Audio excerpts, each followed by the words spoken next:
The meeting is being held at the office of the Louisiana Tax Commission at 1051 North Third Street, Suite 225, Baton Rouge, Louisiana. The date is Wednesday, the 13th, 2024, and the time is 9:05. Madam Secretary, we have a roll call, please. Chairman Roussel, Commissioner Leoni, Here. Commissioner Romeo, Here. Commissioner Guidry, Here. Commissioner Frazier. Here. 4 present and a quorum. Thank you, Madam Secretary.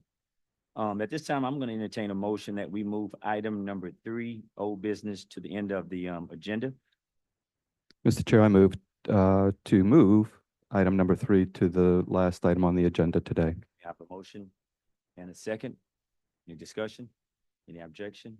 Hearing none, that item will be moved toward the end of the agenda. Approval of the minutes of the October 30th, 2024 opening meetings and October 31st, 2024 opening meetings. At this time, I'll entertain a motion for those two items. Mr. Chair, I'd like to make a motion to approve the minutes. I have a motion and a second. Is there any discussion?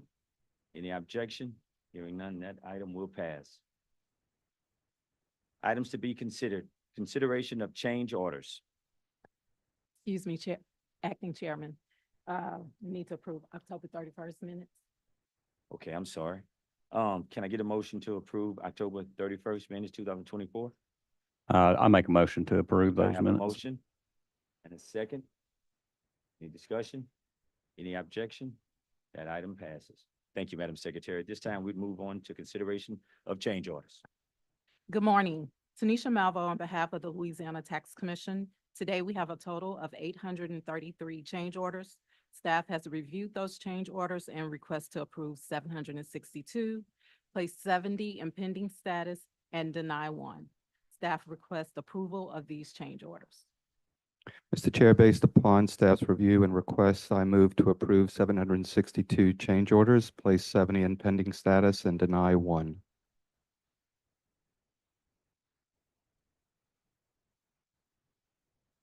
Prior change orders, Madam Secretary. Tanisha Malvo on behalf of the Louisiana Tax Commission. Today, we have a total of 8 prior pending change orders. Staff has reviewed those change orders and requests to approve all 8. Mr. Chair, based upon staff's review and request, I move to approve the 8 prior pending change orders. Any objection? Hearing none, those items will pass. Consideration of tax sales cancellation. Ms. Malvo. Tanisha Malvo on behalf of Louisiana Tax Commission. Today, we have a total of 7 tax sale cancellations, all in the parish of St. Tammany. And the reason being for all is erroneously sold. Staff requests approval of the 7 St. Tammany Parish tax sale cancellations. Is there any discussion? Any objection? Hearing none. Those items will pass. At this time, consideration of the approval of the amended 2024 tax roll for the parish of Tangible Hope. Ms. Malvo. Tanisha Malvo on behalf of the Louisiana Tax Commission. Today, we are requesting the approval of the 2024 amended tax roll for Tangipahoa. We have received the electronic amended tax roll. The reason for this amended roll is due to the fact that Assessor Rayford discovered an error in their millage report. 2 districts had an incorrect millage. The assessor has also verified that the information contained in the amended tax roll is correct, and we are not requiring a quietus nor the LLA letter due to the fact that this has already been provided. We have received the TC 33 abstract and the millage report, and they have all balanced and validated with the electronic roll. Therefore, staff requests approval of the amended tax roll for Tangipahoa. Thank you, Ms. Malvo. Any discussion? Any objection? Mr. Chair, I call for a motion to approve the amended 2024 tax roll order for parish of Tangipahoa. Right, any discussion? Any objection? Hearing none, that item will pass. Consideration of the approval of the supplemental 2024 tax roll for the following parishes. Ms. Malvo. Today, we have supplemental tax rolls for the tax year 2024 supplemental rolls for the parishes of Acadia and for Orleans Parish, second quarter which covers tax years 2021 through 2024. The reason for the supplemental rolls are as follows. In Acadia Parish, the millage for Bayou Plaquemine and Wickoff Gravity Drainage District was erroneously omitted from the original millage report. In Orleans Parish, for the real property, there was several reason being removal of homestead exemption and or age freeze due to deceased owners or new owners, and or adjustments for veterans and homestead exemption or age freeze. There was also personal property included in the supplemental roll, the reason being video poker equipment was omitted from the tax roll. Both assessors have provided affidavits that include their supplemental electronic rolls, their TC 33 abstracts, and the millage reports, which have all been validated and balanced. Please note that the LTC values for public service and the banks and insurance values have not changed. Staff request approval of the 2024 supplemental tax rolls for Acadia Parish and calendar year 2024 second quarter for tax years 2021 through 2024 for Orleans Parish. Thank you, Ms. Malvo. Is there any discussion? Mr. Chair, I'd like to make a motion to approve the supplemental tax rolls for Acadia and Orleans quarter two. Any discussion? Any objection? Hearing none, that item will pass. Consideration of the approval of the 2024 tax roll for the following parishes. Ms. Malvo. We have received the 2024 tax rolls for Allen, Beauregard, Bienville, Bossier, Concordia, Evangeline, Iberia, Lafourche, Sabine, St. Landry, St. Mary, and West Baton Rouge. I would also like to note that we're going to defer, although it was listed on the agenda, we're going to defer Caddo. They had some last minute millage changes. These parishes have provided their electronic rolls, their affidavit, the quietus, their letter from the legislative auditor, the TC 33s, the public service reports, the millage reports, and all of these reports have balanced and validated with their electronic rolls. As all LTC tax roll requirements have been met, staff request approval of the 2024 tax rolls for the previously mentioned parishes. Thank you, Ms. Malvo. This time I'd entertain a motion. Mr. Chair, I move to approve the 2024 tax rolls as listed on today's agenda, noting the deferral of Caddo to a later date. Any other discussion? Any objection? Hearing none, that item will pass. At this time, we'll move on to our appeals. We have the appeal of Perdido Energy Louisiana LLC versus Assessor Brent Rutherford and Beauregard Parish Board of Review, docket numbers 22-22011-001 through 24 and 23-22011-001 through 005, 015 through 032. We have the appeal of Perdido Energy Louisiana LLC versus Assessor Chris Guillory and Evangeline Parish Board of Review, docket numbers 22-22039-002 through 005. Appeal of Perdido Energy Louisiana LLC versus Assessor Rick Ducote and Rapides Parish Board of Review, docket numbers 22-22079-002 through 025 and 23-22079-002 through 023. And lastly, the appeal of Perdido Energy Louisiana LLC versus Assessor Michael Biller and Vernon Parish Board of Review, docket numbers 22-115-001 through 008. Thank you, Chairman. As you know, this is a consolidated appeal for 2023.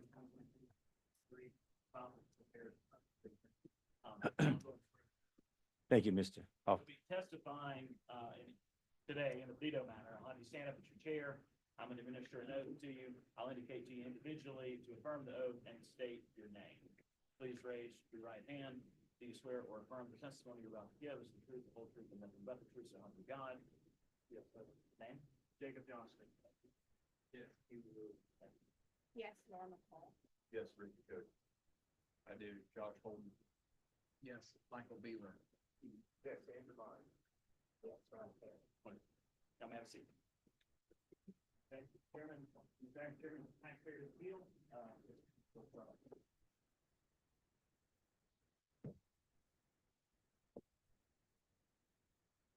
Good, ma'am. Good morning, Mr. Acting Chair, Mr. Commissioners. Thank you again for once having us here today to hear this appeal. We were here today a couple of months ago. We were here today a couple of months ago. That doesn't sound right. We were here a couple of months ago on the Perdido appeals for 2019 through 2021. These are the same assets, the exact same assets for 2022 and 2023. The reason we're here today is because of the addition of the income valuation approach for 2022 and 2023, which is different from the last year's 2019 through 2021. So in an effort, though, to streamline these hearings, because we were just here a couple of months ago, we are adopting the testimony of the witnesses from the last hearing, which is included in the transcript, which is Exhibit 24 for the taxpayer, and also, Mr. Eddington, correct me if I'm wrong, but also adopted by the assessors as well, the transcript, the testimony, the transcript. So again, in an effort to streamline this, we are actually going to start with what is different for 2022 and 2023. And though Mr. Holden's testimony, you will not hear a complete repeat Sure. of Mr. Holden's So, testimony. Can we stipulate that if everybody was asked the same questions, their answers would be the same? I think we can stipulate to that. That's fine. Okay, thank you. And so I'm sorry, Mr. Eddington, do you have any comments before I call the first witness? No, just as I often do, I do anticipate that this hearing is going to involve a lot of testimony that was never presented to the assessors, specifically was not presented to the assessors prior to the deadline for lodging a protest with the Board of Review. So again, so we don't just get into much like a courtroom, this continuous stream of objections. I'd just like to make a standing objection to any testimony that is outside the allowable scope of evidence. Again, just a exception and objection for the record. Thank you. That'll be accepted. All right, Mr. Acting Chair, we're going to call our first witness, Jacob Johnston.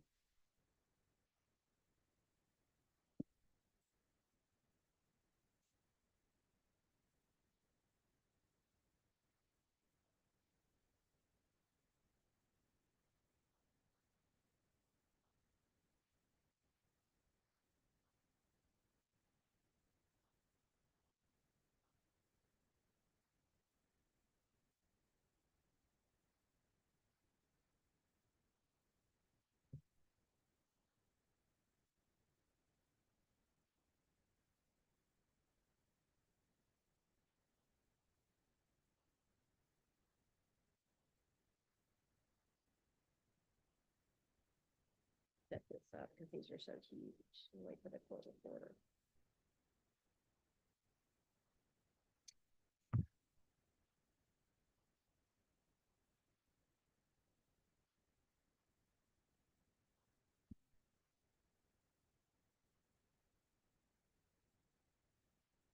And if you would, if you could just state your name and position for the record, please, before beginning. yes. You ready? Okay. All right, let us know if you, Tanisha, let us know if you can't hear us well enough on this. Okay. So Mr. Johnson, please introduce yourself to the commission My name is Jacob Johnston with Merit Advisors. and describe your educational background for the commission I have a Bachelor of Science from the University of North Texas. and describe your work background for the commission, please. So I began my career in 2018 with Merit Advisors as an associate consultant, now a senior manager. Prior to Merit, I worked in purchasing for a powder coating manufacturer.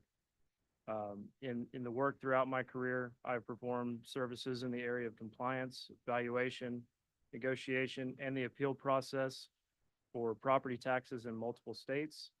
Louisiana has been one of the states of particular focus for me. Additionally, I work with multiple states for rulemaking and legislative issues, almost exclusively in the oil and gas space. So what is your current position with Merit Advisors? I'm a senior manager.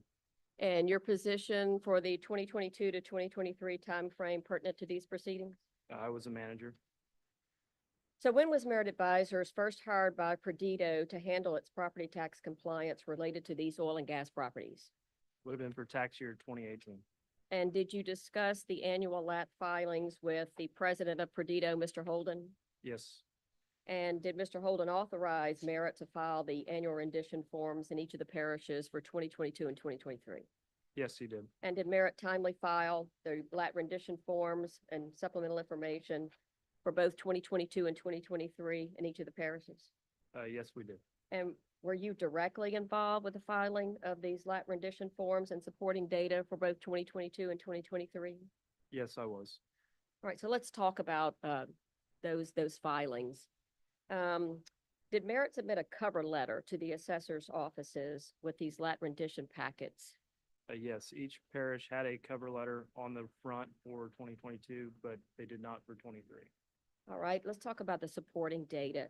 So give us a rundown of the supporting data that Merit submitted to the assessors for 2022. So for 2022, we included a reference to the purchase sale agreement, the 2018 Loop Capital Appraisal, the LAT attachments, the LAT attachment A discounted cash flow analysis, as well as a lease operating statement for each well property. And the submission for 2023? A discounted cash flow analysis, as well as a lease operating statement for each well. All right, so those LAT filings, I'm going to direct your attention to Exhibit 3 in the 2022 book. So commissioners, you have 3 books. Apologize for the volume, but there is a 2022 book, a 2023 book, and then a common documents book. So in the 2022 book, I'm going to direct your attention to Exhibit 3. There are multiple Exhibits 3s because there are 4 parishes. So Beauregard is the first parish, so we're just going to look at Beauregard for ease because it's the easiest one to get to.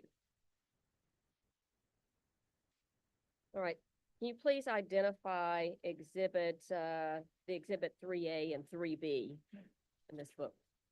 Yes, 3A is going to be the LAT 12 forms and additional information submitted in connection with the LAT forms. And Exhibit 3B? 3B is the discounted cash flow analysis, as well as the lease operating statement. And again, this is the one we're looking at right now is for Beauregard. Please identify the first page of Exhibit 3A in Yes. this 2022 book. Yes, this is a cover letter submitted by Merit Advisors with the LAT rendition package, And what's the date of this cover letter? March 21st, 2022. And is the content of this cover letter materially the same for each of the parishes in this book? Yes, it is. And is it also materially the same for the prior tax years, 2019 through 2021? Yes, it is. And does the Merit cover letter expressly reference the $4 million purchase price in this cover letter? Yes, it does. All right, I'm going to direct your attention to the last paragraph of the cover letter. So please summarize what the cover letter says in the last paragraph. Last paragraph is an offer to meet with the assessors to discuss the valuations and seek resolution. And again, the content of this cover letter is the same for each of the parishes, correct? Yes, it is. All right, now I'm going to direct your attention to the 4th paragraph in the letter and summarize here what the cover letter is conveying. Yes, it's a reference to Mr. Holden's testimony in the previously held appeal hearing in 2019 for the 2018 tax year, and that the property tax will exceed the gross income of the assets, and the resulting impact will be the economic destruction of these assets. And again, this paragraph is the same for each parish in their cover letters, Yes, correct? it is. All right, let's go back to the last paragraph in the cover letter, which is the offer to meet with the assessors and try to seek resolution. So after filing the cover letter and these LAT rendition packages, did any of the assessors reach out to you or your team at Merit to discuss the filings? Not me directly. But someone else on your team? Yes, Keelan Lewis. And Keelan will testify afterwards about the communications with the assessors. And so that was for 2022. What about 2023? Like 2022, not me directly. Okay.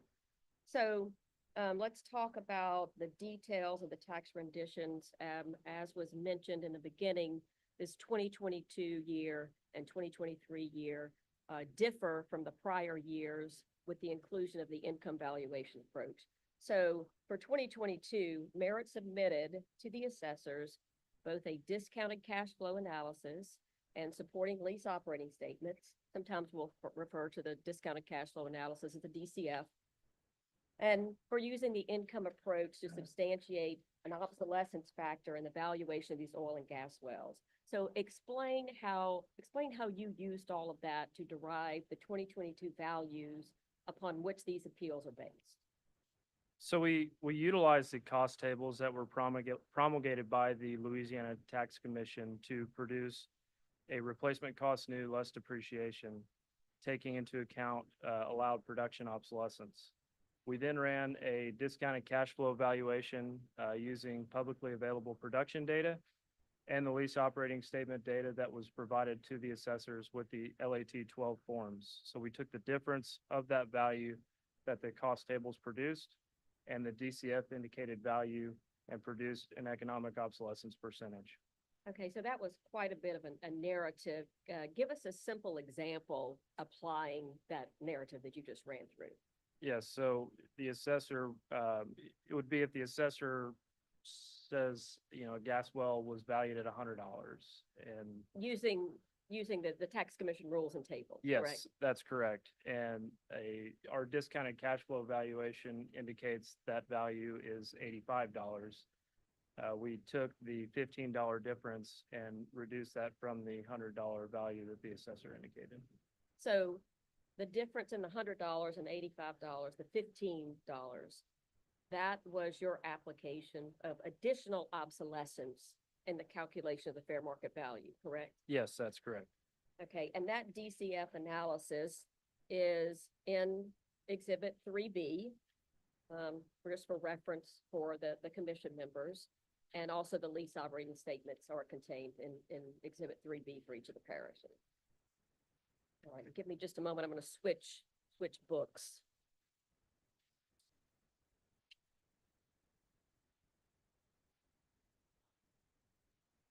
I'm going to go to the common documents book now.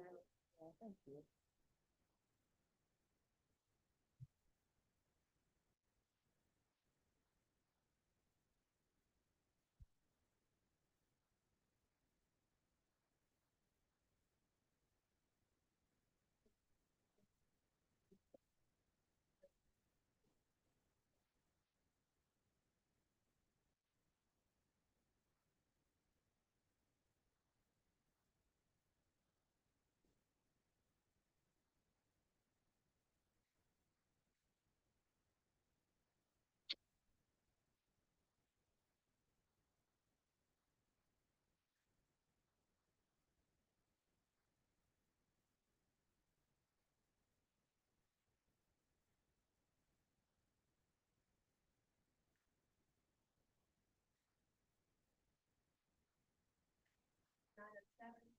Evaluation of oil, gas, well, and this outlines the instructions and procedures for that value. So this is the steps used to provide that. So, Jonathan, walk us down the step. Step one is determine what regions the wells are in. In the case of in this case, all three of the wells fall in region 2. And there's no dispute between Toledo and Texas about which region the well falls. Correct. So step 2. Step 2 is to determine the replacement cost new based on the tax commission data. And then step 3. Step 3 is to determine the appropriate percentage to be applied based upon the age of the well, so factoring in depreciation. And so at this step of the process, you believe your calculations and the assessor's calculations are probably the same, if not exactly. Yes. And then the next step is producer. Is the allowance for obsolescence. And where is that in the Would be 907A6. And that the first allowance for obsolescence is an adjustment for For low producing wells or shut-in. and where is that here? And That would be 907.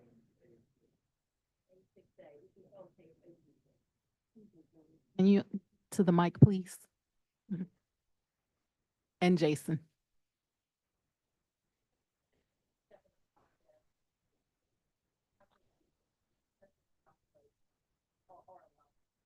Yeah.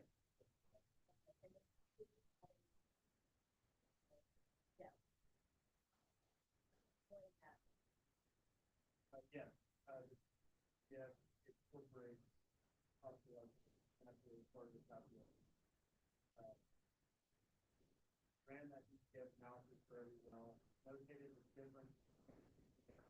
But you possibly can use that different. To go back to your simple example of $100, this step here is the $16 that you calculate with the additional option. Yes, that is good. And what is the? That would be under, section 907. With, say, That any additional obsolescence that is built into the document by the taxpayer.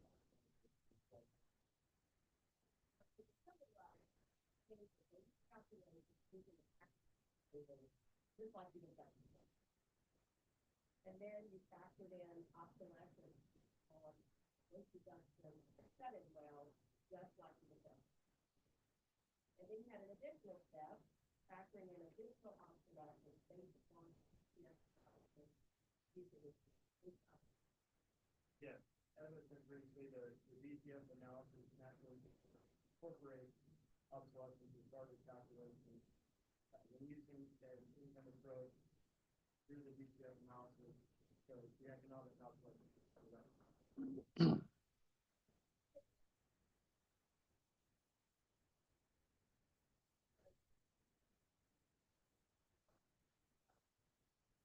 Calculation was based strictly on the cost table.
Primary issue that table historically is cost table initially published by the American Petroleum Institute have not been updated for years. The group determined that the best solution would be to adopt an income approach evaluation using a discounted cash flow methodology. However, the significant hurdle was that the Constitution did not previously permit income considered an evaluation of oil and gas wells. So the concept of using an income approach was reviewed by parties on both the assessors and by several analyses conducted to history. Both sides agree. Then it was drafted, passed through the legislature, placed on the ballot in November of 2020. Following its approval, the LAA worked with in about 18 months, drafting a joint proposal for the discounted tax flow evaluation methodology, finding all details for submission to the tax commission.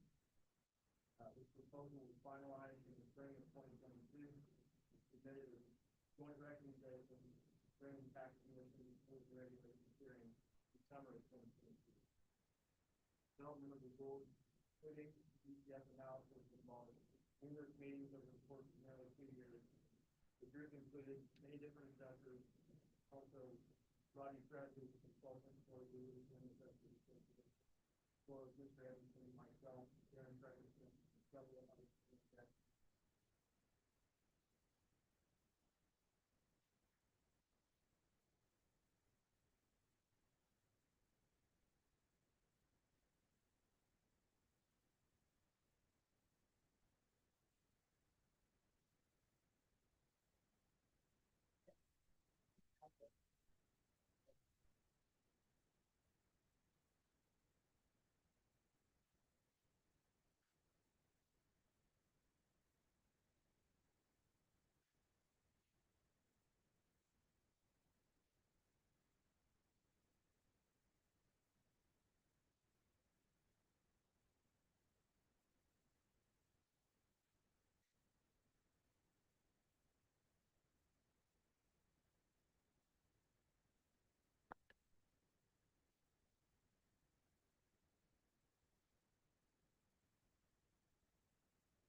Point to Perdido tax value of well property based on the discounted cash flow analysis that is found tax repair. Also has also based on the income valuation approach supported by discounted cash flow analysis and lease operating statement documentation submitted to substantiate the request for obsolescence. Justify the obsolescence adjustment.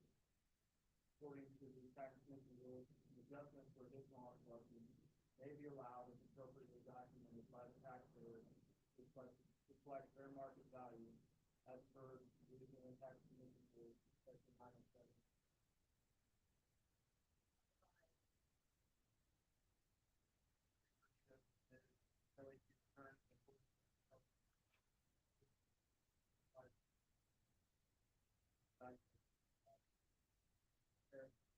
Fair market value, appraised value, consistent with those reported on the LTC return. However, since the 2023 tax index value is restored, 50% of the previous year's value, the 2022 value, and the 2022 value remain unresolved. The 2023 tax index.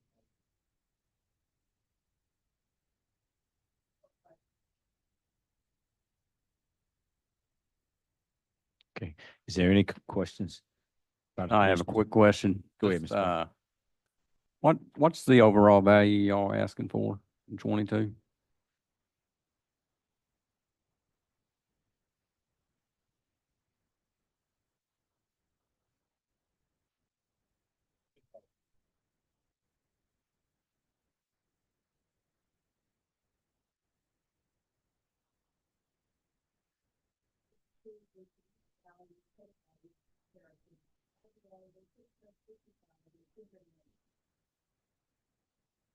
Thank you.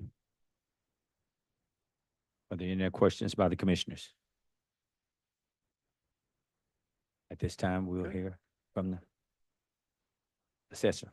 Good morning, Mr. Johnson. Brian Eddington. I represent the assessors for Beauregard, Evangeline, Reppies, and Vernon parishes in this appeal.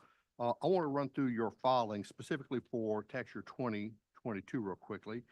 You'd referenced Exhibit 3A, and it's different for each parish, but other than the addresses, the letters, and you verified all essentially the same. Is that correct? And again, this is your original March 21st, 2022 submission. This is essentially the same document and the same supporting documentation that you have been submitting. By you, I mean Merit Advisors, and been submitting on behalf of Perdido since 2018, correct? And you didn't provide anything new, again, in the March 21st submission that you had not provided in prior years, did you? Yeah, the March 21st filing. Okay. Well, then let's jump right in to Exhibit 3B. On August 31st, you submitted what appear to be DCF worksheets to each of the four assessors, again, for tax year 2022, did you not? And if I understood your testimony a few moments ago, you said you used the difference between the table values and the DCF as the measure of obsolescence. Yes. So in essence, for 22, you're asking that these assets be valued based on the discounted cash flow methodology, correct? Okay. Now, you testified a few moments ago that you participated going back several years in the rulemaking procedures at the Louisiana Tax Commission that started with a constitutional amendment in 2022. And tell me a little bit about how those rulemaking procedures went after the constitutional amendment was passed. Very, very constructive. Both Joey and come up with resolution and then we talk with. And did the tax commission ultimately adopt regulations providing for utilization of the discounted cash flow methodology to value oil and gas wells? For what year? Okay, but we're talking about tax year 2022. Did the tax commission have regulations providing for utilization of the discounted cash flow methodology in 2022?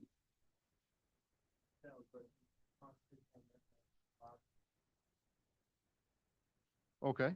Have you read the constitutional amendment? I have a copy of it. Well, tell me what, before I hand it to you, what's your understanding of what the constitutional amendment provides?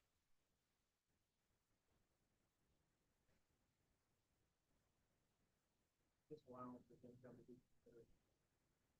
Presence of minerals to be considered. Okay, so the constitutional amendment didn't say that an assessor shall use or should use or anything like that, the discounted cash flow methodology, did it? No,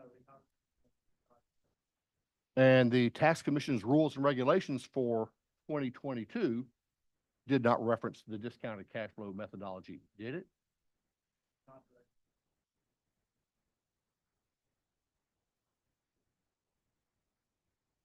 So again, what you're trying to do is you're trying to shoehorn it into let me be more precise. That was a bad question. You're trying to shoehorn the discounted cash flow methodology into 22's assessment by calling the difference between the table values and the discounted cash flow methodology obsolescence, correct?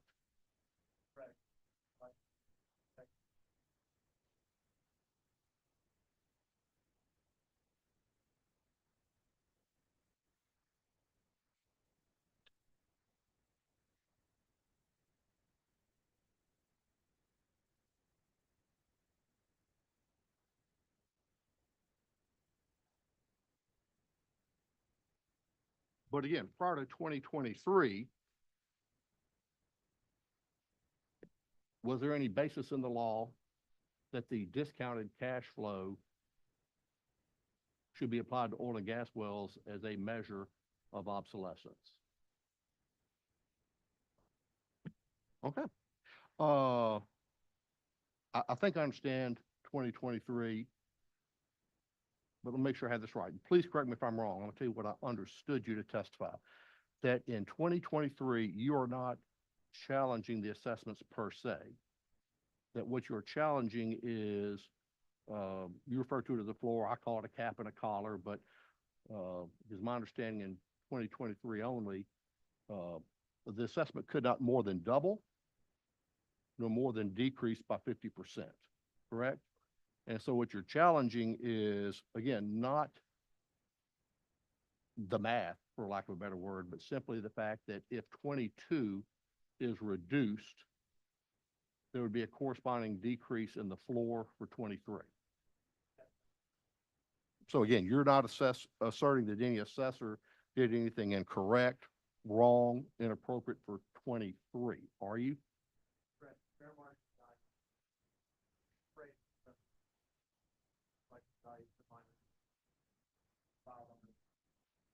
No further questions. Thank you. At this time, you have any more witnesses that you'd like to call? Okay.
Thank you. Actually, I Thank do you. have one more based on it. I'm going to hand you a copy of Act 368 of 2020. This is, in fact, a constitutional amendment. And if you look on page 2, you will see some underlined text. Can you read that into the record, please?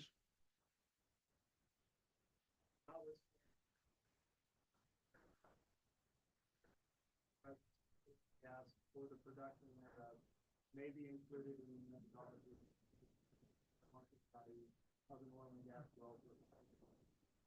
Okay, Ms. Sims asked you if this provision, which as she correctly pointed out is a supreme law of the land, empowered assessors to use the DCF analysis. And you answered yes. Can you explain to me where in the language you just read it empowers, authorizes, or enables an assessor to use a discounted cash flow methodology?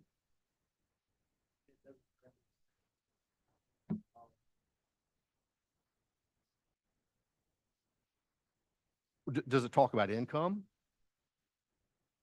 Does it talk about revenues? Does it talk about expenses? Okay, thank you. No further questions. Thank you. Ms. Sims.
You may go ahead and you may state your name and position, please, before speaking.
Ms. McCall, just a couple of questions. Have you ever spoken to the assessor for Beauregard, Evangeline, Rapides, or Vernon Parish? Do you know if any of the information you just testified was ever provided to any of those four assessors?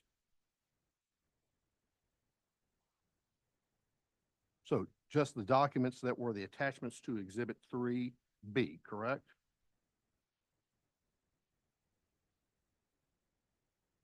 That was for 2022. I'm not so concerned about 2023. That was the supplemental information that was presented on August 31st, 2022. Now, I assume there are also underlying financial statements and other financial documents that you utilize to compile this information.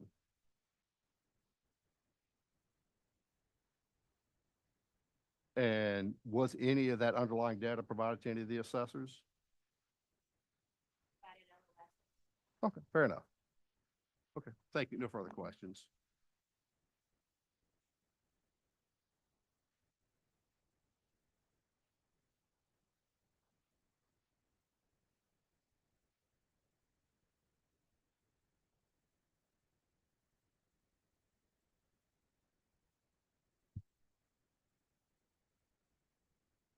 Mr. Acting Chair, our next witness will be Keelan Lewis. Okay.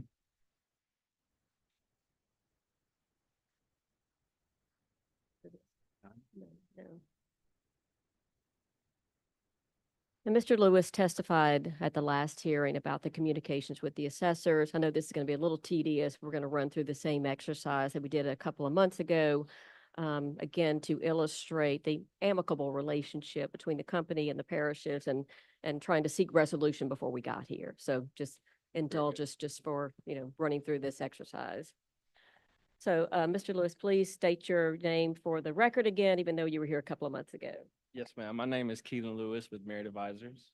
and describe your educational background again for the commission. Yes, ma'am. I have a bachelor's in business management as well as a master's in business administration. And describe your work background again for the commission. Yes, ma'am. I started Merit Advisors around the summer of 2017 as a tax assistant. Over the years, I've worked to grow my property tax knowledge by first getting my property tax consulting license through the state of Texas. I'm also currently a member of the Institute for Professionals in Taxation. And you perform services in the areas of compliance and valuation and things of that nature? Yes, ma'am. Through my career at Merit, I've performed the areas of compliance, valuation, negotiation, the appeal process for property taxes in multiple states, mainly dealing in Texas, Oklahoma, and Louisiana. And like Mr. Johnson, your career, your work is almost exclusively in the oil and gas arena, correct? Yes, ma'am, for the most part. So what is your current position with Merit Advisors? I'm a manager. And during the 2022 and 2023 timeframes pertinent to these proceedings, what was your position? The beginning of 2022, I was a senior consultant, and then about mid-2022, I got promoted to manager. Okay, so were you directly involved with the filing of the rendition forms and the supplemental information for the 2022 and 2023 tax years in each of these parishes? Yes, ma'am. And so you were directly involved with assembling these lat filing packets that were sent to the assessor's offices for 2022 and 2023? Yes, ma'am. All right, let's talk about in detail the supporting data that was submitted with the lat rendition forms in connection with reporting these oil and gas properties. So run us down a list for 2022 of what was submitted. Yes, ma'am. So 2022, we submitted a cover letter, a LAT form 12. We submitted a LAT 12 attachment A, and this has information such as well serial number, monthly production data. We also included a well detail sheet. This has information such as serial number, well name, production depth, and obsolescence adjustment. We referenced the purchase sale agreement, and we also included the 2018 Loop Capital Appraisal. And then there was supplemental information all submitted as well, correct? Correct, yes, ma'am. That would be the DCF analysis, as well as the operating statements for calendar year 2021, the lease operating statements. And the reason the 2021 lease operating statements were submitted is because this is an assessment date of January 1st, 2022, correct? Yes, ma'am, that is correct. Okay, and the same for 2023 reporting. Run us down a list of what was submitted then. Yes, ma'am. In 2023, we reported the LAT 12 form, the LAT 12 attachment A. We reported a discounted cash flow analysis. This had information such as well serial number, well name, production depth, oil production forecast and revenue, gas production forecast and revenue, and expense forecast. We also included lease operating expenses statements. All right, and you mentioned the Sunris system, and for the court reporter, that's all caps SONRIS is an acronym. So remind the commission again about the Sunris system. Yes, ma'am. So Sunris system, Sunris stands for Strategic Online Natural Resource Information System.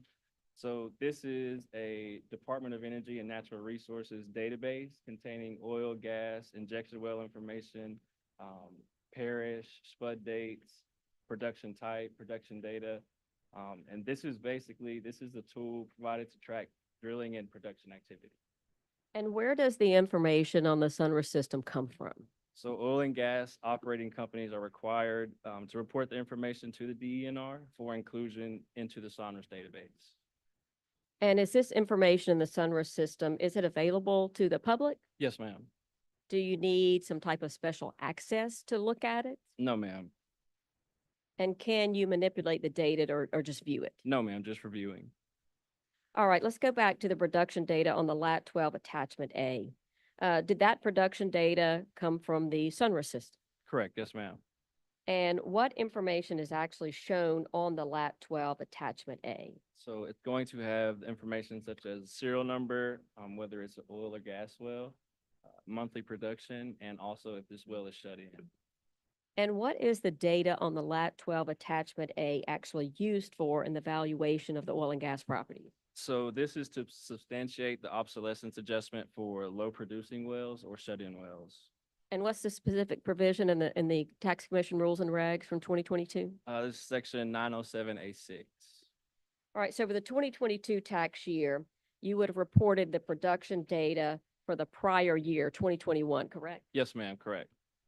All right, let's talk about the filings and the communications with the assessor. So after making these filings of the rendition packages in 2022, did any of the assessors or anybody in their offices reach out to you to discuss the rendition packages that were filed in the spring of 2022? No, ma'am.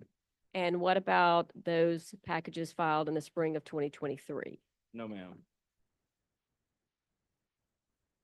So then did you reach out to the assessor's offices to follow up to see if anyone had any questions or comments about the 2022 filings? Yes, ma'am, I did through a combination of emails and phone calls. All right, so let's run down those communications with the assessor's office. Commission members, this is where we get a little tedious. Please stop us if you have questions as we're going through this this litany of communications. All right, so for 2022, I'll start with Beauregard. In August 2022, I reached out via email on 8/29 to Rhonda Ferris, letting her know that we were working on getting a DCF analysis to provide additional data to allow extra obsolescence requested. 8/29, Ms. Ferris responded, letting me know that the books close on 8/31 and please have the information submitted by then. 8/31, I sent an email with an attached DCF analysis as well as the lease operating statements for calendar year January 1st, 2021 through December 31st, 2021. This also included a signed affidavit from Perdido. 8/31, Ms. Ferris responds stating that they will keep the values as worked and reach out with any questions. 9/1, I reached out to Ms. Ferris stating that in light of the constitutional amendment, the income approach may be used as a valuation method. I also let her know we would be glad to sit down and explain what was submitted, and we would be more than happy to answer any questions regarding the DCF or any of the information that was submitted to their office. 9/2, Ms. Ferris responds that the LTC has not adopted the DCF into the rules and regs for 2022, but should do so in 2023. If they were, they would look at it then. And we'll move to Evangeline next. Evangeline, August 2022. On 8/6, I reached out to the assessor's office via phone and spoke with Joshua Fontenot, asking if he would be able to provide me the 2022 assessments as I had not received them at that time. 8/26, Josh sent over the 2022 assessments. 8/26, I responded to Josh, thanking him for getting those sent over.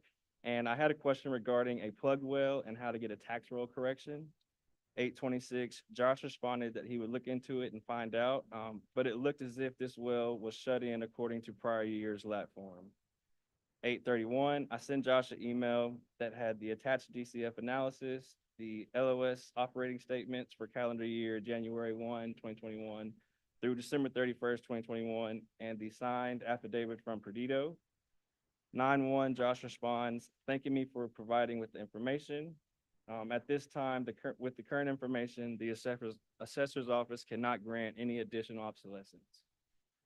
And the next parish for 2022 is Rapides, where there actually was some additional communications with the assessors, correct? Yes, ma'am. Repeats August 2022, 8/2022, called Becky, and then I followed up with an email to Becky saying I was reaching out to see if she could send me the assessment for 2022. Becky responded with the attached 2022 assessments. 8/24, I emailed Becky asking when the open book dates, appeal, and board of review dates were. 8/24, Becky responded with the information that I had requested. 8/24, Becky sent the corrected assessment for one well that was incorrect. 8/29, I emailed Becky to let her know we were working on getting the DCF information over to them. 8/29, Becky responds asking to please include Carrie on all emails as he was also working on these assessments. 8/31, I reached out to the assessor's office via email to Carrie and Becky, in which I sent over the attached DCF analysis, the lease operating statements for calendar year January 1, 2021 through December 31st, 2021, and the signed affidavit by Perdido. I noted in the email that there are a few assessment numbers not included in that DCF analysis as they were saltwater disposal wells, and those were not included in the DCF. 9/1, Carrie responded pointing out that some of the well serials numbers did not match the numbers provided on the LOEs. 9/1, I responded with an updated list acknowledging that there was a mix-up and apologizing for any confusion. 9/6, Carrie reaches out to see if we could get a call set up with Darren Fredrickson, Assessor Dakota, and myself. 9/6, I sent an email thanking both Carrie and Assessor Dakota for their time on our call, and I would relay the offer made back to our client. I asked if we could receive updated assessments showing the new offered value. 9/6, Carrie responded with the updated assessment values on 2 wells showing the extra obsolescence and asked to let them know what Perdido's plans were. 9/6, I responded to Carrie thanking him for sending these over, making sure that I would get these new proposed values to our client. 9/12, Carrie reached out stating that since Perdido was going to continue the 2022 appeals, they would review the 2023 wells per the 2023 LTC rules and regs. All right, so Rapides was a little different for 2022. So you had several of you had a phone call with the assessor Dakota and then Deputy Assessor Carrie Westbrook, correct? Yes, ma'am. And so there was an offer for additional obsolescence on 2 wells for 2022 for Rapides, correct? Yes, ma'am, that's correct. And how many wells were disputed in Rapides Parish in 2022? There was a total of 24 wells that were disputed. And so what is your understanding of what the offer was from Rapides Parish? So my understanding was that this offer was to accept the 2 wells that they did the obsolescence and not appeal the other 22. So basically, if we accepted, or Perdido accepted the 2 that were offered, to no longer send any appeals for the rest of the remaining 2022 wells. Okay, so your understanding that you relayed to the client and the reason that Perdido declined the offer was that there was an offer of additional obsolescence on 2 particular wells. But that offer was contingent upon Perdido accepting the assessor's values for the other 22 wells. Yes, ma'am, that is correct. And again, and so Perdido declined the offer Correct. based upon that, correct? Yes, ma'am. Okay. All right, so let's run down the communications with Vernon Parish for 2022. Ma'am, Vernon, August 22, 8/26, called Vernon Parish to ask if I could get the 2022 assessment sent over. John, 8/26, John Blakenbaker emailed over the 2022 assessments for Perdido. 8/26, I respond to John's email, thanking him for getting these sent over.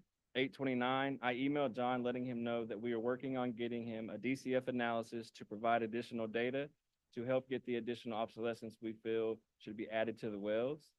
8/31, I send John a DCF analysis, the lease operating statements for calendar year January 1, 2021 through December 31st, 2021, and the signed affidavit from Perdido. 9/9, I received the email from Michael Beeler stating to please see his response to the information that was submitted to his office. The information was included in 2 attachments that were sent over, one being a response to the DCF analysis and the other being the notice, judgment, and disposition of the 2018 Perdido Energy matter. And so for Assessor Beeler, in his response to the information that was submitted, and there was a letter that he sent, but he declined any additional offer of obsolescence, correct? Yes, ma'am, that's correct. And explained in his letter why, correct? Yes, ma'am. All right, so during your phone and email conversations for 2022, did any assessor have any questions about the LAT forms that were submitted? No, ma'am. or the attachment A, No, ma'am. or the previously submitted purchase and sale agreement, No, ma'am. or the purchase price, or the closing statement, No, ma'am. or the allocation of the purchase price, which was in Exhibit D to the purchase and sale agreement. No, ma'am. And then for the DCF analysis and the lease operating statements, other than Rapides, did any of the other assessors have any questions or comments on the DCF analysis or the lease operating statement? No, ma'am. So only in 2022, the discussion that you just went through with Rapides, other than that, there were no questions from any of the other assessors, correct? That is correct. Yes, sir.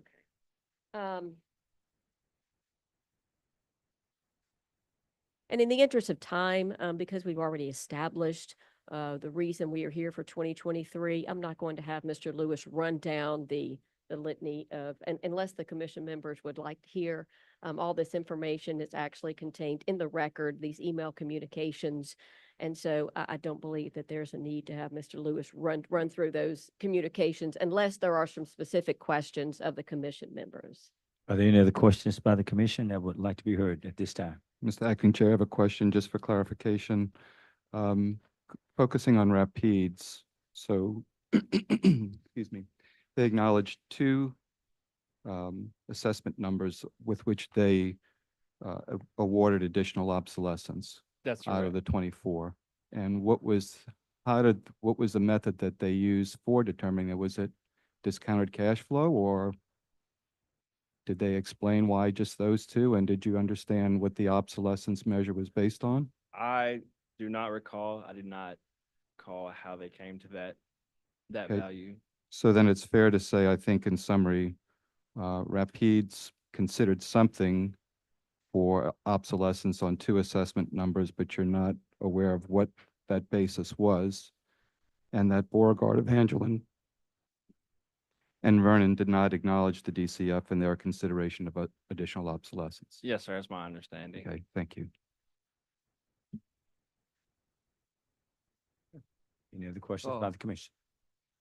Good morning, Mr. Yeah. Lewis. I'm Brian Eddington. I represent the assessors for Beauregard, Evangeline, Rapides, and Vernon Parish. You were the point man in communications with each of these four assessors. Correct, yes, For, sir. on behalf of Perdido for Merit Advisors, correct? Correct. Yes, sir. Okay, I just want to verify some of the earlier testimony. Your original submissions on March 21st, 2022, that's Exhibit 3A in each of the books. That was all just a repeat of what Merit Advisors had been submitting on behalf of Perdido every year since 2018, is it not? Correct. And you provided the same information you had for those prior years, Correct. Yes, sir. correct? Nothing new. No, correct? sir. Okay. Now, on August 31st, you submitted some additional information to each of the four assessors. Now, that was, I know you mentioned specifically in Beauregard, that was the last day of open books. So this was at the very last minute. I've got your letter. The one I have is your Evangeline, but I think they're all roughly the same. This is Exhibit 3B. You described this as a supplement to the 2022 LAT filings, correct? Yes, sir. It also states in support of the company's valuation of the wells and request for additional obsolescence. Now, there's a DCF analysis attached, but despite what Mr. Johnson said, there's never any obsolescence calculations in this August 31st submission, is there? It's Exhibit 3B. And there may be, and I'm missing it. I believe the 31st would have been the DCF analysis that was provided. Correct. And it does show that there was requested additional obsolescence. Where is that? Like I said, I may be missing it. Yes, maybe, Yes. Which parish do you have in front of you? I have Evangeline in front of me because it was See if the we can shortest. put Evangeline. that is Evangeline. Okay, good. So we have Evangeline. This 2022. Okay, apparently I don't have that page. how did you calculate obsolescence in that document? Was that in using the methodology Mr. Johnson described, where you took the difference between the table values and the DCF, and you call that difference obsolescence? Yes, I believe that's what Jacob testified. So to. again, at the end of the day, what you were asking for in your August 31st submission, submitted on the last day of open books, was to have these wells valued based on the discounted cash flow methodology, correct? Yes, sir, I believe so.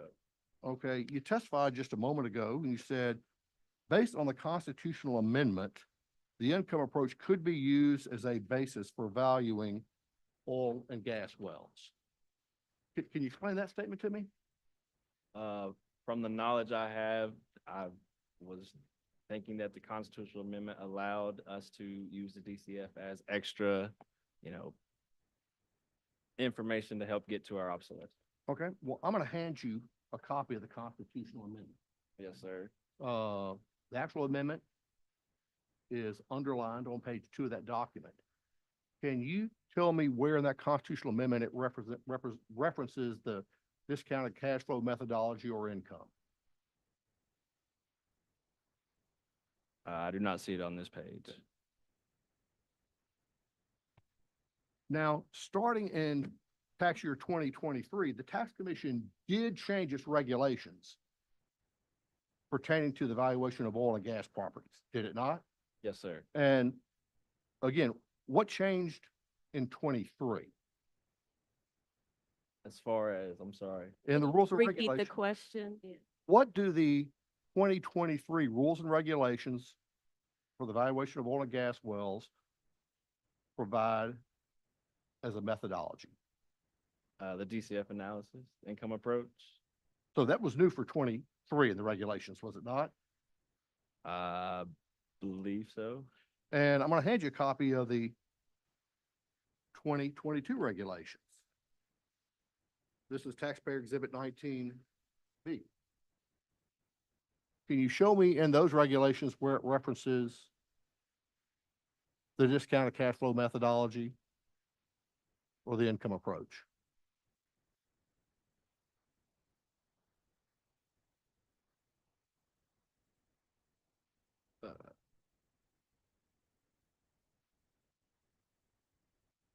So, 2022? yes. Is this 20? I'm sorry, let's clarify. This is 2022? These are the tax year 2022 regulations, Okay, taxpayer 2022. 12B, 19D. 19D. 19D, 19D. Yeah, 2022 Tax Commission regulations. Okay. So I I'm- just wanted to make sure what we Yeah. were clarifying for the record, what we're looking at.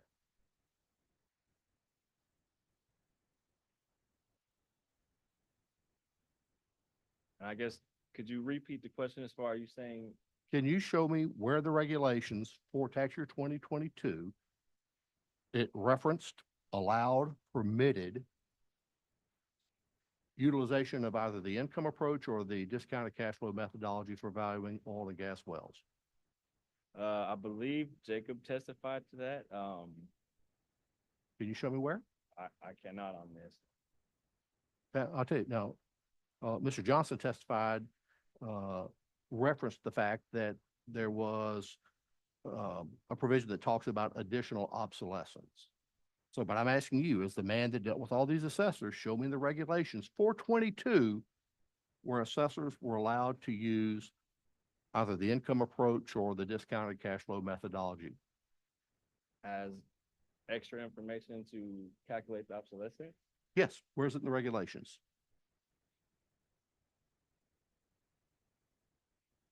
I'm not sure. I'm not sure on that. You want to scroll through it? I will tell you, it's not there, but. you know, Mr. feel Anakin, free if to he take your doesn't, time. if he can't reference or bring it up, we just need to move forward on that. Thank you. No further questions. I have one on redirect. So Mr. Eddington handed you a copy of the Constitution, which showed the constitutional amendment the voters approved in November 2020. Was that constitutional amendment the basis for the tax commission adopting the DCF methodology and its rules for 2023? Yes, ma'am. From my understanding, yes. So you acknowledge the tax commission adopted the DCF methodology for 2023, correct? Correct. But they didn't do it for 22, did they? I don't believe so. Thank you. No further questions. Okay, thank you. No further questions. Does the commission member have any further questions Okay. for Mr. Lewis? Good. Any commissioners have any questions?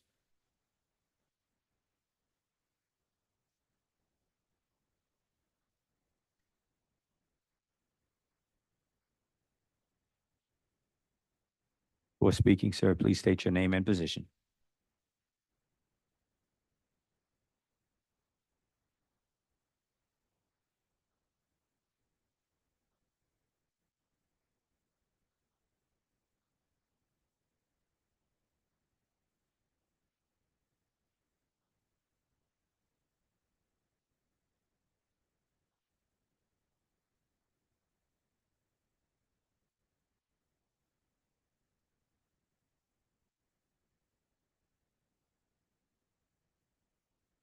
Good morning, Commission. I'm Josh Holden. I'm the founder and president of Perdido Energy, Louisiana.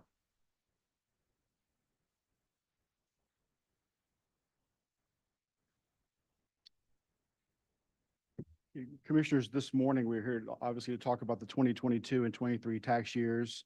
And we were just before the commission in September of this year for the 2019 to 2021 tax years, and Mr. Holden was a witness there. There's a lot of testimony, kind of introductory testimony regarding him that that's just perfectly well stated in that transcript. And so we're not going to repeat all that. We're just going to kind of go in on what's different here, probably more than on this witness than any other today. Okay. So the assets we're talking about today, Mr. Holden, are the same assets that were the subject of the last hearing. Yes, sir. And these are the assets that were purchased from Indigo Minerals in an arm's length transaction marketed by UBS. Yes, they are. Perdido purchased these assets in December of 2017. Yes, we did. And as you testified in the September hearing, Perdido paid a total amount of $3,072,671 for these Louisiana oil and gas properties. That is correct. As we heard earlier, the assessors calculated the assessed value for 2022 tax year using the tax tables provided by the tax commission, correct? Yes, sir. But Perdido is urging that additional obsolescence be considered using the income approach to value. Is that right? Yes, that's correct. Our requested values are based on the discounted cash flow approach. The constitutional amendment was passed in November of 2020. Our understanding is that the assessors were permitted to take that under consideration in 2022. And then the rules were formally adopted for 2023.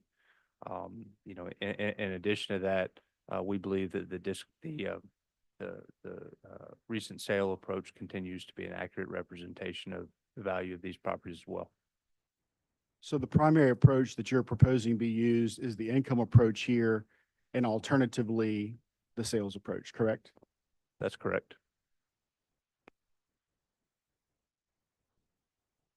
Why should the commission, if they were to look at the sales approach, look back to a sale that took place in 2017? Yeah, Kyle, the 2017 sale is still fairly recent. In addition to that, the assets haven't increased in value. The production has decreased over that 6 or 7 year time period, and the profitability of the assets have continued to decrease over that time frame as well. So, if anything, the 2017 purchase price would be on the higher side, but we think it's still in line with what current valuation is. But your main approach that you would like them to consider is the DCF analysis for 2022 and 2023. That's correct. I have a demonstrative exhibit up here that is based on Exhibit 13 that's in the materials that just talks about oil and gas production and market price for oil and gas during the relevant timeframes. Can you walk us through this a little bit? Yeah, Kyle, we put that together just to kind of simply show, how we make money, how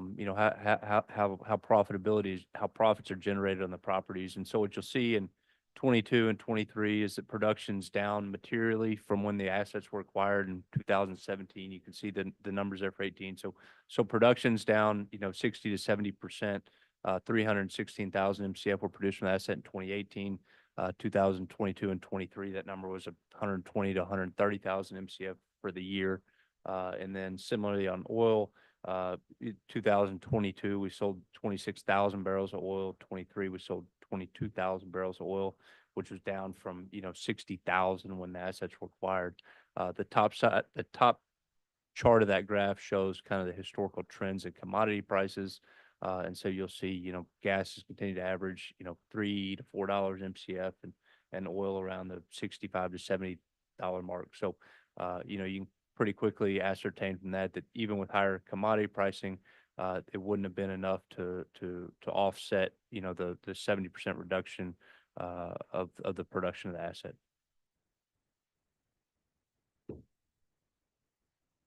So let's turn to the approach to value you think should be applied here. Why do you think the income approach should be used for these tax years? You know, from my standpoint, the income approach looks at the profitability of each well, and the taxes are assessed appropriately based on the profits, and in a really good year, higher taxes are paid, and in a less profitable year, lower taxes are paid. So the income approach appropriately assesses the property based on its ability to yield a profit? That's correct.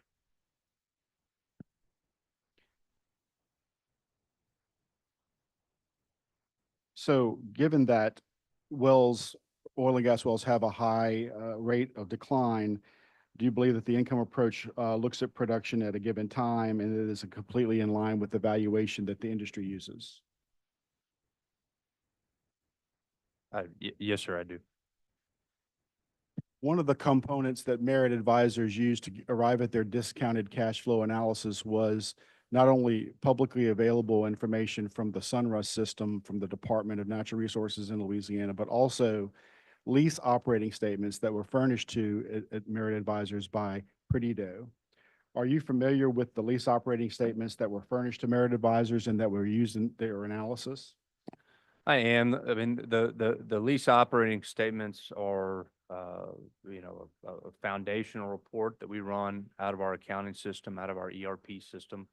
So it takes into, consideration millions of invoices and revenue statements, and then generates a report that shows the per well or per field or per parish profitability of a particular well or a particular, field group. And so lease operating statements like the ones in Exhibit 3B here reflect a lot of different information. What are some of the basic elements of information that it's reflecting on those LOS? Yeah, it starts off at the top and it'll show you the revenue of the asset. It'll show you the corresponding volumes that are used to calculate those revenues, and then it'll run through taxes, both severance taxes, ad valorem taxes. In addition to, it shows all of the corresponding expenses that were relating to a particular well, whether that's pumpers, chemicals, compression, saltwater disposal, electricity, anything that was attributable to that particular asset. And so it appears that there are several categories of information that are on those reports. How is that information derived from your system? Yeah, I mean, we operate about 600 wells. Each of those has a unique serial number. So when our accounting system, when our accounting group receives an invoice, it's coded to a particular serial number. And then the reporting tool, the lease operating statements, captures that data and reflects it on a in the lease operating statement.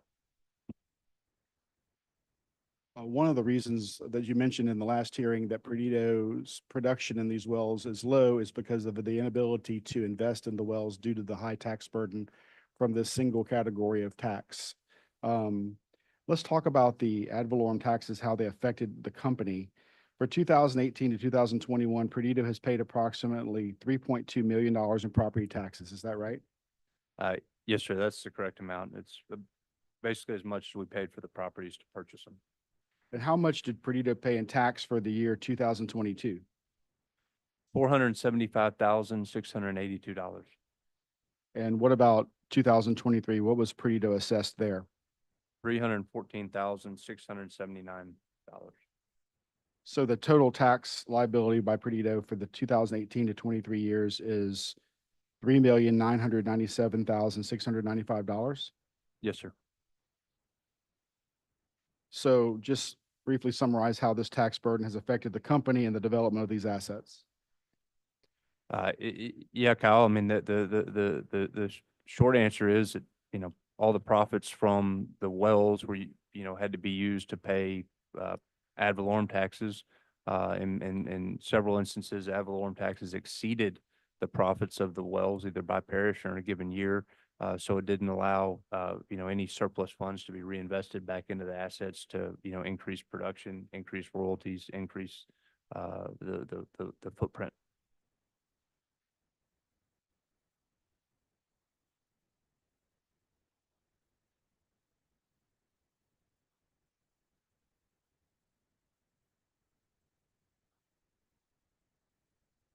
So in talking about the impact from the brutal tax burden, how did the assets perform during the 2022 and 2023 tax years using the annual field cash flow per parish?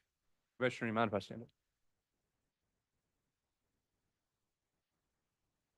Yeah, Kyle, our team put this together just to demonstrate kind of what the impact was of ad valorem taxes. So if you jump down to 2022, you'll see that we generated about 3.2 million of revenue.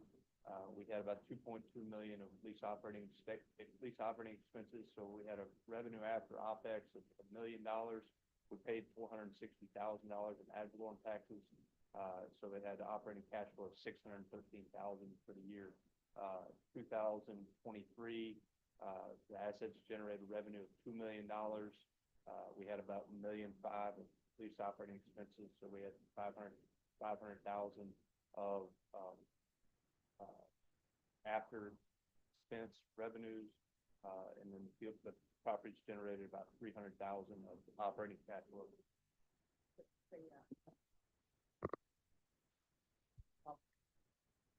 So anyway, so the, after tax operating cash flow is about $300,000 in 2023. So what we wanted to demonstrate here is just that, we're paying between 40 and 43% of field profits in the form of cash flow. What we see industry-wide is that number, is typically a single-digit number, not a 40 to 43% number.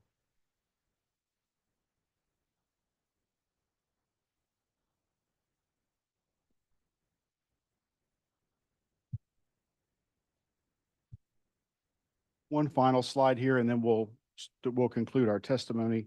Walk us through this slide here, the ad valorem tax as a percentage of Perdito's revenue.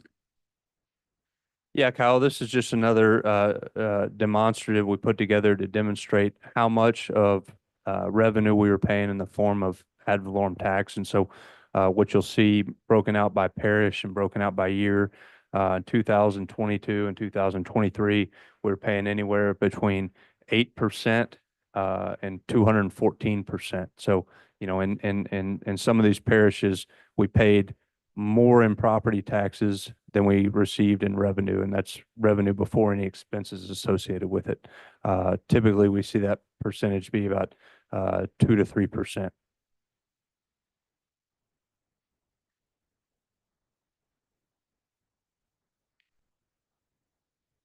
Okay, to conclude then, what we're asking for the tax commission to consider here, how should the commission correct the assessments here? We believe that the discounted cash flow analysis is the correct approach. For 2022, what is the total value for all parishes that you're proposing? $5,660,297.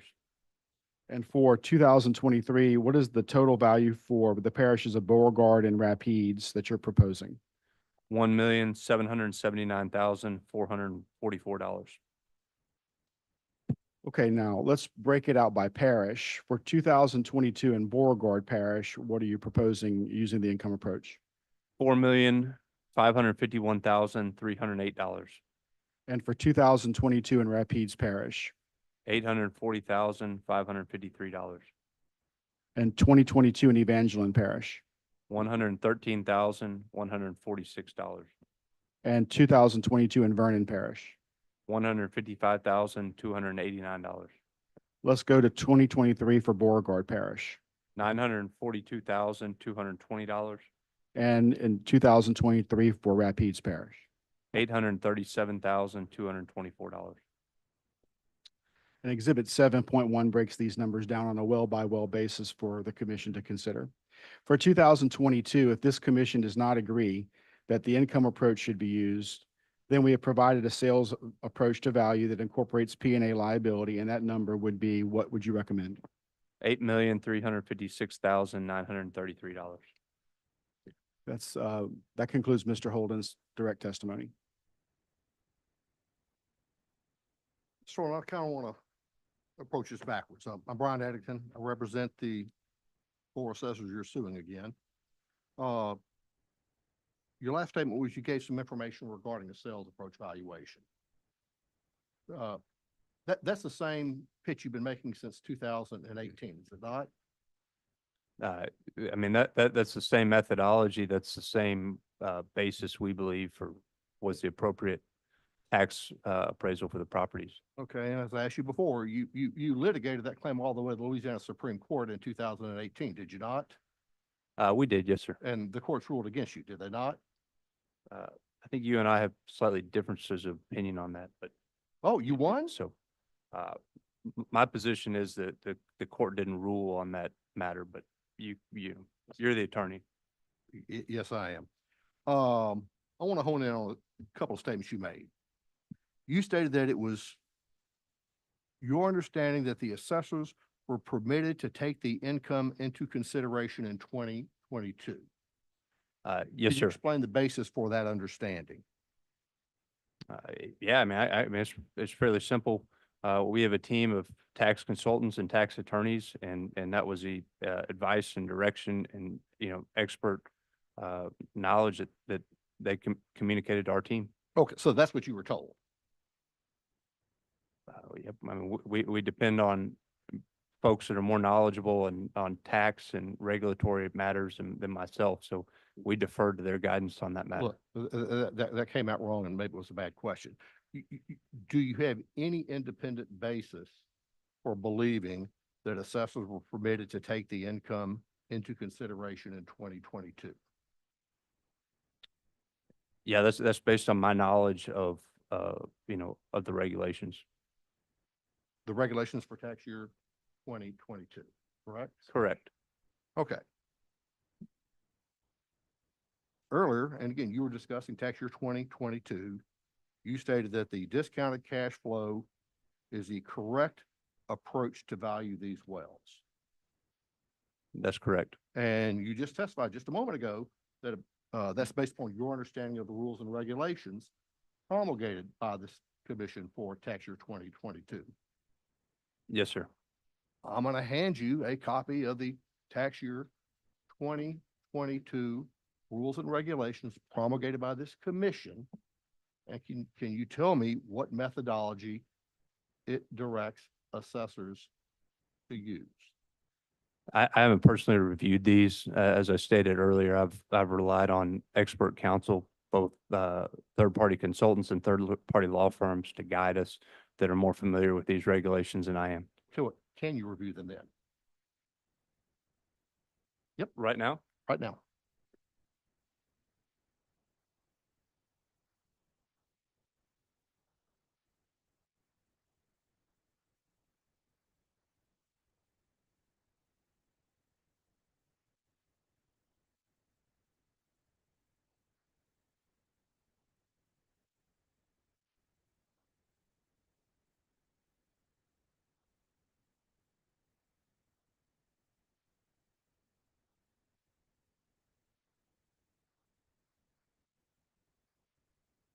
Mr. Chairman, Mr. Holden stated that he is not a knowledgeable witness on this regulation, but that has deferred to others for this. And so I'm not sure where this line of question is going to be productive.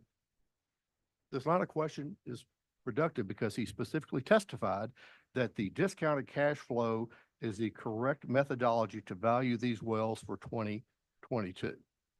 I think everybody at this table knows that the regulations promulgated by this tax commission for tax year 2022 specifically mandated utilization of the cost approach using tables.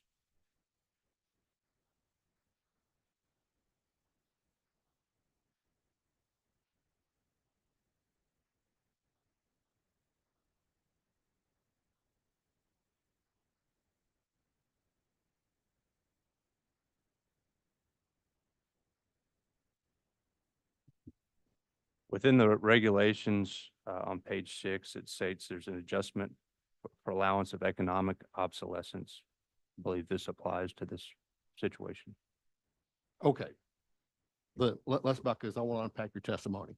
So you will acknowledge that there's nothing in the 22 regulations that supports that the discounted cash flow methodology is the correct approach to value oil and gas wells. Would you not?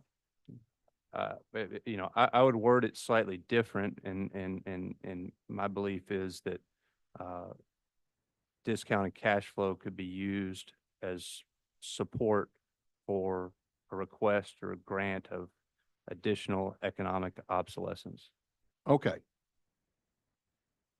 So do you still believe that for 22, the discounted cash flow methodology was a correct methodology to value these wells?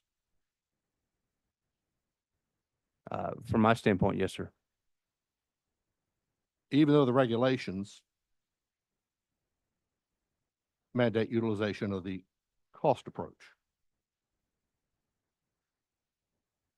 Well, we had a constitutional amendment that was passed by the state in 2020.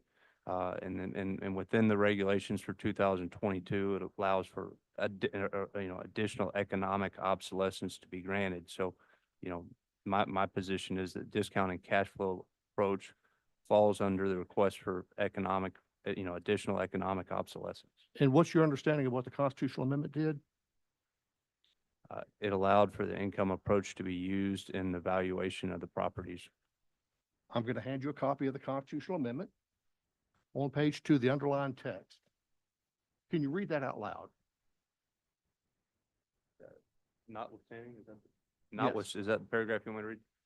Notwithstanding the provision of subparagraph 1 of this paragraph, the presence of oil and gas or the production thereof may be included in the methodology to determine the fair market value of an oil and gas well for ad valorem taxes.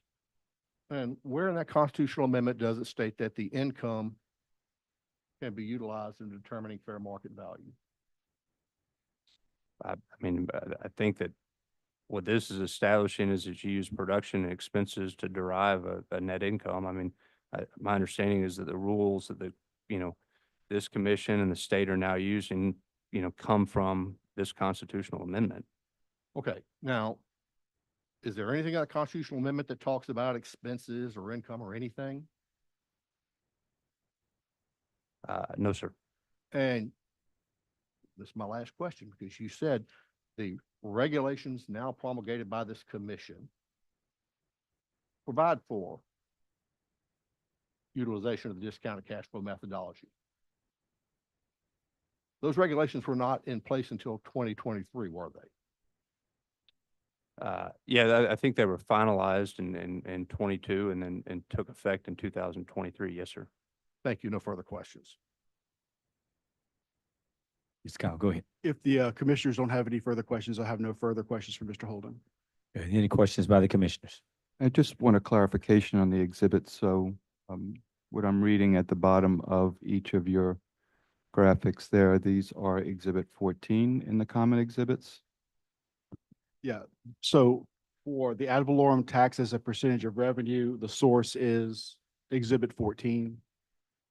For the annual field cash flow per parish, the source is exhibit 14 and exhibit 10.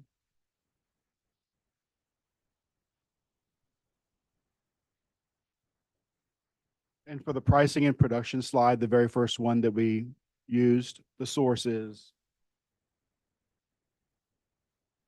exhibit 13 and exhibit 14. Thank you. No further questions. Thank you. This time, is there any questions by the commissioners?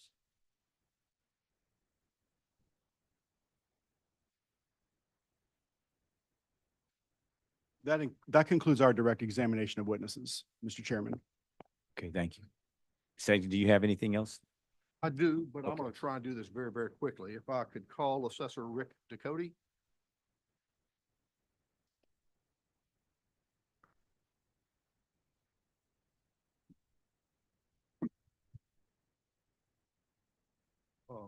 Good morning, Assessor Ducote. First, can you identify yourself and your current position for the record?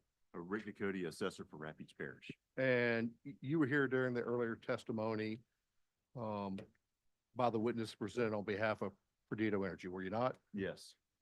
And I want to start with the original submission that went to your office on March 31st. And again, everybody's acknowledged, this is a simple repeat of the obsolescence request you had been receiving since 2018, is it not? Yes, it is. Okay, now, on August 31st, really at the last minute as open books are closing, each of the four assessors received some additional information regarding the discounted cash flow methodology, again, for tax year 2022. The reason I asked, could you hear everybody testify earlier? You've heard a lot of people testify that they understood that the assessors were permitted to use the discounted cash flow methodology in 2022. That the discounted cash flow methodology was the correct approach to value to use to value wells in 2022. Now, you're familiar with the rules and regulations promulgated by this commission, are you not? I am. And the regulations, again, for 2022, as they had for many, many years, directed you to use a cost approach using tables, did it not? It did. So since a lot of people testified what their understanding was it your understanding as an assessor that you were supposed to use or even permitted to use the discounted cash flow methodology in 2022? No, it was not. And again, it's nowhere's in the regulations for 2022, is it not? It's not. Now, you did start using the discounted cash flow methodology in 23, did you not? Yes, we did, And why is that? because it was in the guidelines. And you rely on the guidelines. In fact, you're required by law to follow the guidelines, are you not? I am. Thank you. No further questions. Please answer any questions the commissioners or opposing counsel might have. Any other questions by the commission? Mr. Acting Chair, I'll ask a question that I had asked, I believe, Mr. Lewis. So as I appreciated in 2022, you awarded obsolescence on 2 assessment numbers, but not the other 22. We were going to, yes.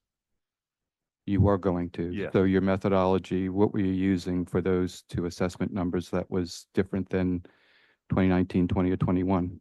Those two wells were very close to they were both stripper wells. So they received an additional 40% obsolescence per the guidelines.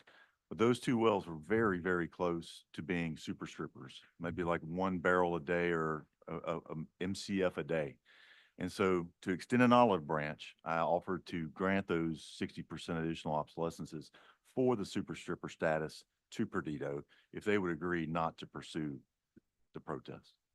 So I need to be educated here. So taking away that's something based upon production or lack Yes. thereof, Yes, correct? sir, it is.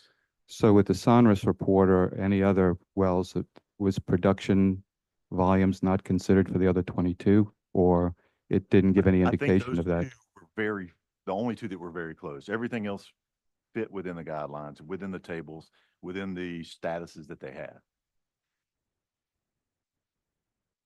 Okay.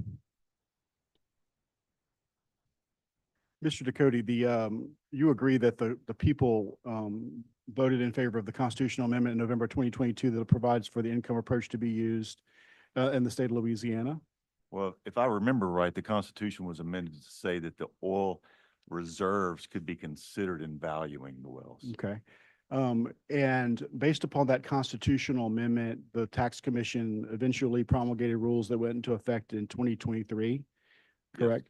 And there was no change in the Constitution between when it was adopted in November 2020 and subsequent. That same constitutional amendment is the basis for the tax commission's rules that are in place for 2023. That's correct. Okay.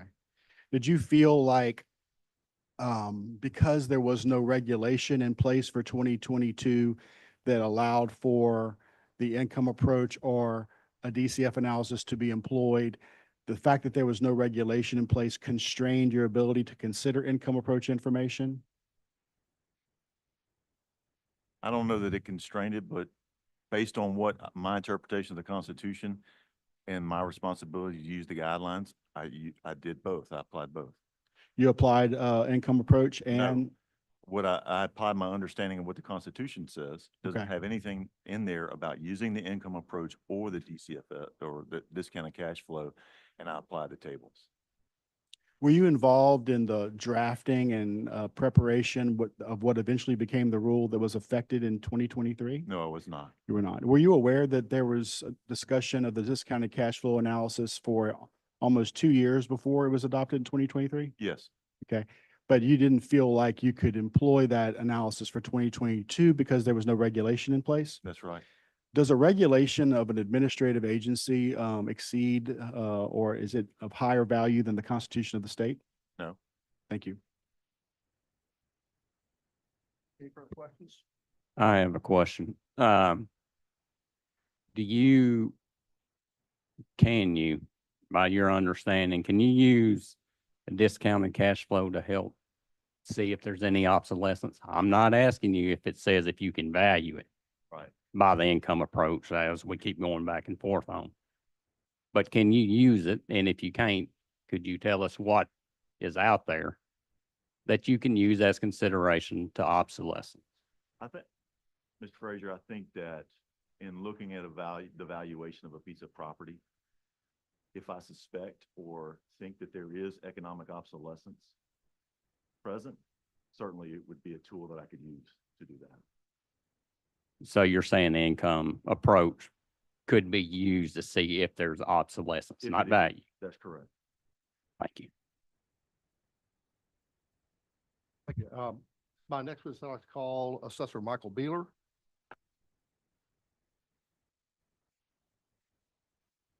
Please state your name and position for the record, please. Michael Beeler, Vernon Parish Assessor. Assessor Beeler, you were here when all the previous witnesses testified, were you not? Yes, I was. Well, so I want to jump right in. I think we're past the original submission, and I want to talk to you about the August 31st submission that your office received, submitting and providing discounted cash flow information. Now, there's been a lot of testimony. For instance, Mr. Holder testified that it was his opinion that the discounted cash flow was the correct methodology to value these wells in 2022.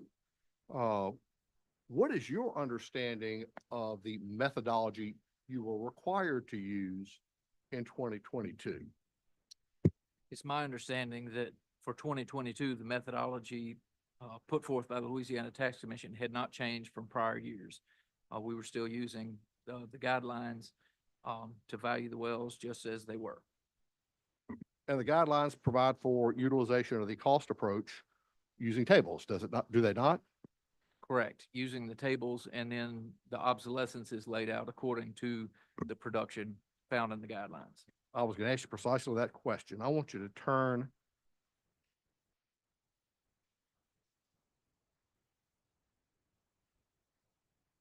a moment, please.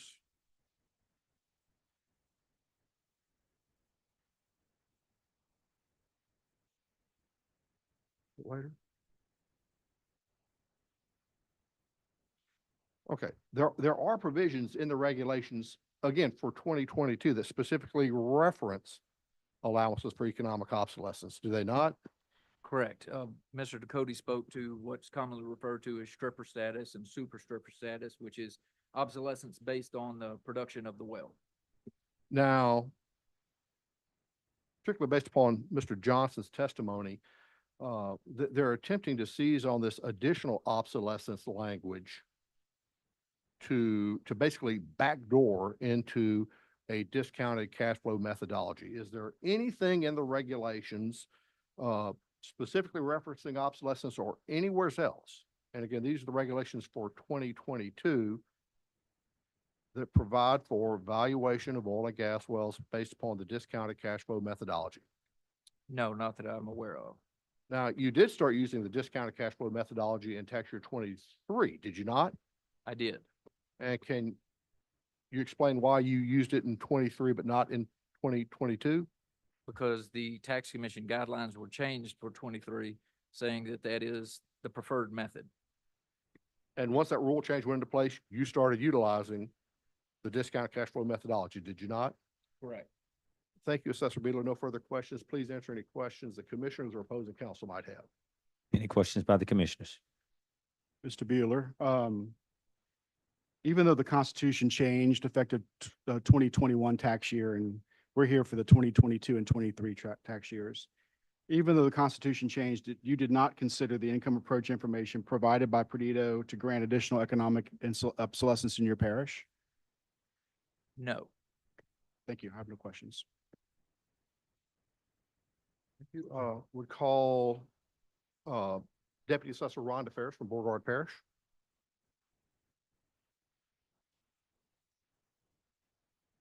Please state your name and position for the record, please, ma'am. Rhonda Ferris, Chief Deputy of Beauregard Parish.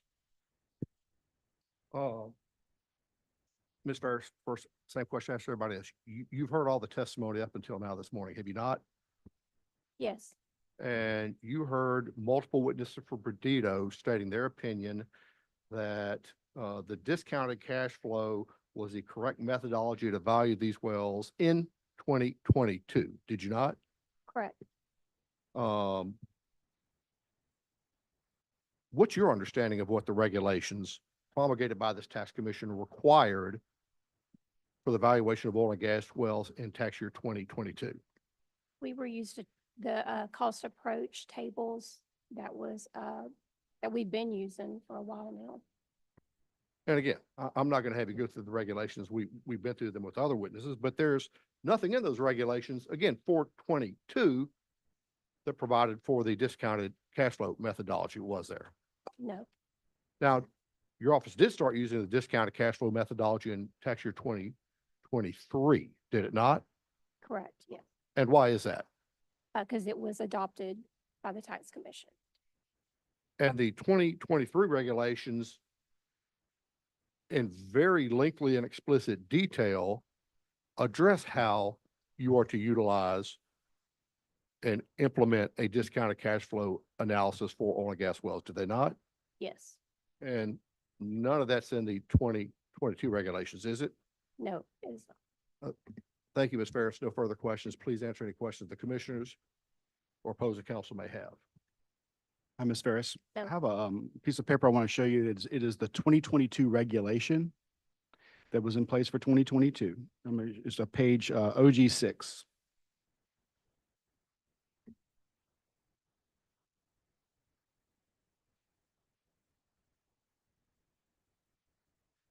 What is the title of the section for section 6 there? Adjustments for allowance of economic obsolescence. Could you read subparagraph C for me? Deduct any additional obsolescence that has been appropriately documented by the taxpayer as warranted to reflect fair market value. What kind of information do you typically deal with to grant additional obsolescence under that paragraph? Any documentation that you can provide. Do you believe that the documentation with the DCF analysis and the lease operating statements that Perdido provided qualify for appropriate documentation by the taxpayer to reflect additional obsolescence that could be applied? No. Why do you not think so? Because at the time it was not adopted in the tax commission's rules and regs, so therefore we wouldn't use that until 2023, You said what was not adopted? the DCF. Okay, so because the rules were not in place for the DCF analysis to be used for 2022, you felt like you were constrained and could not use it at all? No, we wasn't constrained. We decided not to use DCF. Okay, We so were you using chose not to 2023. regardless of what the taxpayer gave you? That's correct. Okay, thank you. Any questions by the commissioners? Mr. Acting Chair, I have a question, and Mr. Etherington, I apologize if this would have been, I think when you opened up, you said that any of the questions that we had asked previously, the answers would be the same relative to 19, 20, and 21. So bear with me if you don't mind. So Ms. Farris, if I recall properly, in the hearing that we had in September, a sale document was presented, valuation was presented, and those were not considered for obsolescence. Yes, they were. Now, they were considered, but you didn't use them. Right, so if I recall, you couldn't define what considered was, because if I appreciate law, if information is timely presented by the taxpayer, then you are to consider different methodologies, market, income, or cost, if I recall correctly. So you had a market through a sale that you didn't consider for obsolescence, and now you're presented with information for income approach, and that wasn't considered only because it wasn't in the rules and regulations by the Louisiana Tax Commission for 2022. Right. So there is no obvious consideration in calculations of obsolescence by your office, Use the cost approach that was given to us by the tax commission. by the That's what- tax tables. Yes. Thank you. Any other questions by the commissioners? Thank you. And I was going to have a fourth witness, but unfortunately, Assessor Guillory was unable to attend. He had emerged, so I want to apologize for him, but I think the record's pretty clear on the point of disagreement. Again, it's whether the DCF model is to be used for tax year 2022. So with that, I have no further witnesses. Scott? And Mr. Chairman, we have no further witnesses. Okay. Any other questions by the commissioners? Mr. Frazier? Greg, you have something? I don't have a question, so if you have something, Greg, go ahead. I think I understand what we're arguing here is that the taxpayer believes that the introduction of the discounted cash flow information, as well as the operating lease statement, is a basis for reducing 2022. And the fact that 2022 is not reduced, that it feels that it's overtaxed in 2023 when the discounted cash flow method was utilized. And that on the assessor side, that the discounted cash flow method and the operating lease statement was not considered because it was not within the LTC rules and regulations until 2023. Is that fair on both sides? Yes, sir. I Thank- could not have come up with a better two-sentence Thank you. summary. And I think this is the fastest we've ever presented a case to you guys, so. Gonna Well, pat we ourselves on the appreciate it. back. Mr. Chairman, we had previously submitted a pre-hearing memorandum that laid forth everything as far as arguments, and you've heard our testimony and evidence today. We tried at the end of Mr. Holden's testimony to very clearly let you know where we thought the numbers should go. And so we feel like, there's pretty complete information. Thank you. Thank you, sir. At this time, I'll entertain a motion. Mr. Chair, I'd like to make a motion to take this under advisement. Second.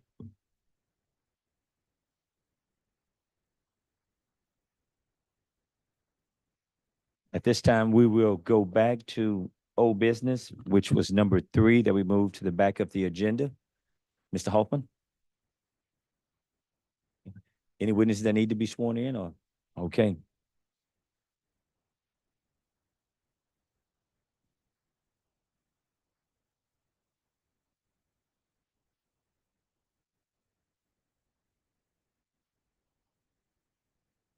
Mr. Chair, I'd like to make a motion. Go ahead, Mr. And Roman. and as part of that motion, I think it would be fair for us to conduct a roll call at the conclusion of this. The motion is in the matters of Perdido Energy Louisiana LLC versus Assessor Brent Rutherford and the Beauregard Parish Board of Review. Assessor Chris Guillory and Evangeline Parish Board of Review. Assessor Rick Ducote and Rapides Parish Board of Review. and Assessor Michael Beeler and Vernon Parish Board of Review for tax years 2019, 2020, and 2021 for the docket numbers identified on the agenda. I move to set the total values for each tax year as follows. For tax year 2019, total of $29,601,753 based on an economic obsolescence factor of 43.62%. For tax year 2020, $20,868,617 based on an economic obsolescence factor of 48.36%. And for tax year 2021, $12,488,005 based on an economic obsolescence factor of 48.16%.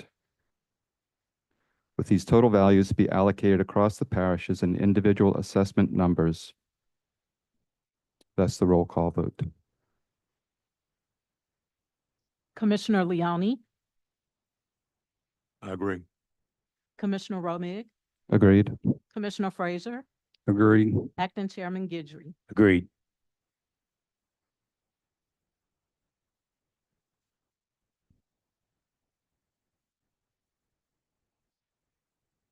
Thank you, Mr. Hoffman. At this time, is there any other matters that need to come before the commission? Hearing none, at this time, I would entertain a motion to adjourn. The chair, a motion to adjourn. I have a motion.